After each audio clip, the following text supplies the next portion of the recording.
First look at the features of AOSP extended version 8.0 based on Android 11 running on the Xiaomi POCO F1.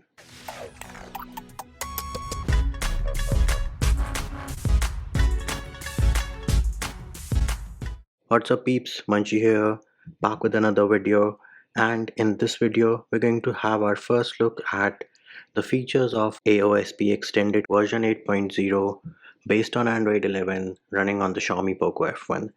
As you can see, security patch is from September 5th, 2020.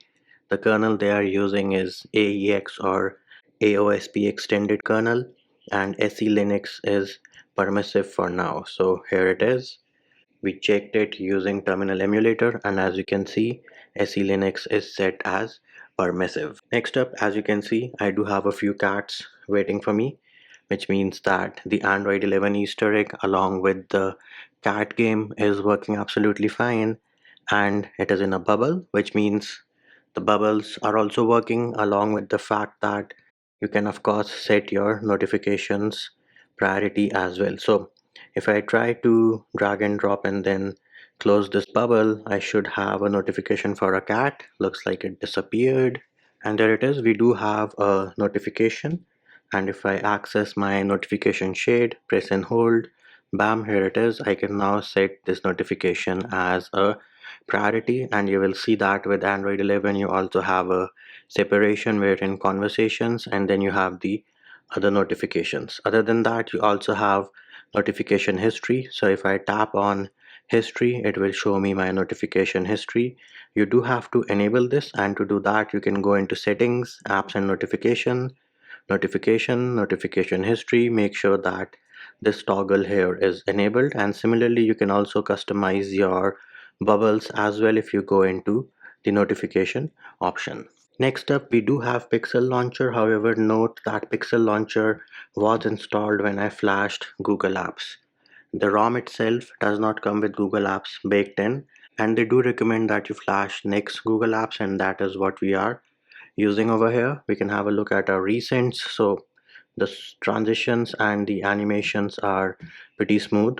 Let us check if the screenshot feature is working, and bam, here it is. We just took a screenshot. Let's try to share it.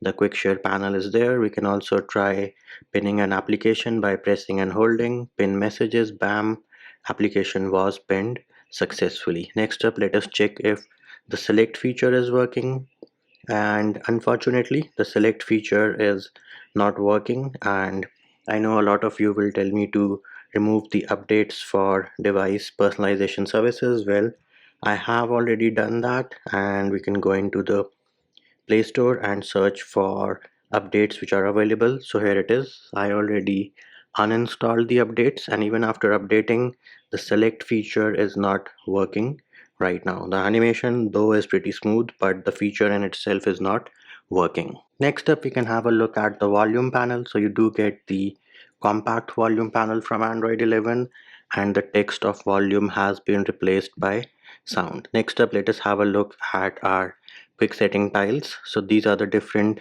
quick setting tiles which you get. You do have FPS info. There it is. You will see on the top left FPS info, and you also have the tile for CPU info. You will see that on the top right. There it is. These two options are working absolutely fine. In case you want to add more tiles, these are the different options which you have for adding more tiles. As you can see, I also have my quick settings media controls working absolutely fine as well. And while we are accessing our quick settings, you will notice that if you swipe down, you see the blur effect, and also the zoom effect on the wallpaper is working absolutely fine as well. In terms of the screen recorder, yes, you do have the option of recording device audio and microphone at the same time, but the issue right now is that once you start using the screen recorder, the UI gets super laggy and super jittery, and it's not just AEX. This is an issue with most ROMs which are based on AOSP for now, so it might take some time for this issue to be fixed. Next up, we can go into settings. If you go into network and internet Wi-Fi, select your Wi-Fi one more time. You have the option of disconnect, and you also have the toggle to enable or disable auto connect on a per Wi-Fi basis. Going into apps and notification, see all apps. Let us select the camera app, go into permissions. You do have one-time permissions in Android 11, wherein if you launch the camera app, it is going to ask for microphone permission every time. Similarly, if you want the same for camera, open camera and select ask every time, and now camera move to the ask every time section. You also have a toggle to remove permissions if the app isn't used for some time. Going back into apps and notifications, we already talked about priority conversations and the fact that you can see your notification history and bubbles are also working absolutely fine. In battery, there isn't much. You have battery saver, battery manager, and the option to see your battery percentage. Next up, we can go into display. So you do have dark theme along with the option of setting a custom time for turning on and off your dark theme. You also have night light, adaptive brightness. You can adjust the colors, natural, boosted, saturated, and adaptive. These are the different options you have. Go into lock screen, and yes, you do have always on display, and I just enabled it. Let me turn the screen off. Bam, always on display, working like a boss. Now do note that you are going to have more battery drain when AOD or always on display is enabled. Now playing is not working right now. Double tap to wake works absolutely fine. So here is a small demo. Bam, working like a boss. In terms of theming, you do have different accent colors which are baked into the ROM. However, you do not have the option of choosing a custom accent color.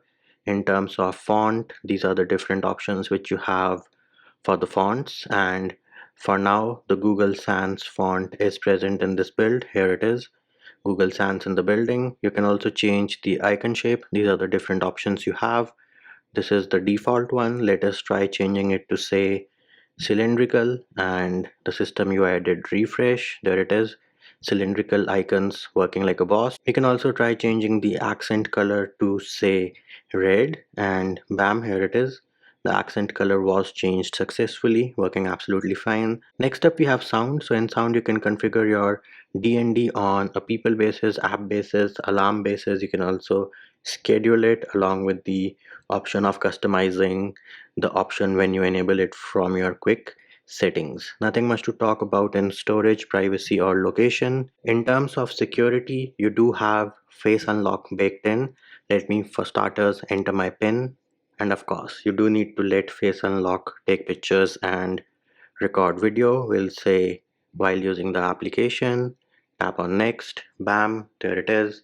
IR camera activated, black and white picture in the building, which means we have IR face unlock. Let me set it up real quick.